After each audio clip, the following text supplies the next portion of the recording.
فأرسل الجني ابنه ليكون الحكم الفصيل. أيها التاجر الأمين، سأرسل ولدي إليك فليكن هو الميزان، وبعينه يكتب الحكم الأخير على فعله.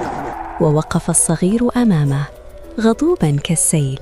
أيها الإنسان، لقد وطئت أرضها بغير عهد، وكشفت ستر واحتنا كأن خفاياها لا حرمة لها عندكم.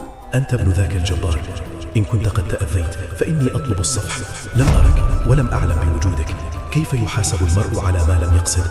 لا أملك لك عفواً الآن، فمن تجاوز الحد وجب أن يذوق وزن فعله. إن للخطأ توبة وللجهل عذر، دعني أعود إلى أهلي فأرد الأمانات. أقسم أن أعود إليك غدا ولو كان في عودتي هلاكي. أمهلك إلى الغد، فإن عدت وجدت وعدا، وإن خلفت الموعد فريح أبا ستتبع أثرك حيث تمضي. ووعده أمين أن يعود ولو كان القتل سبيل. اذهب وسأنتظرك غدا.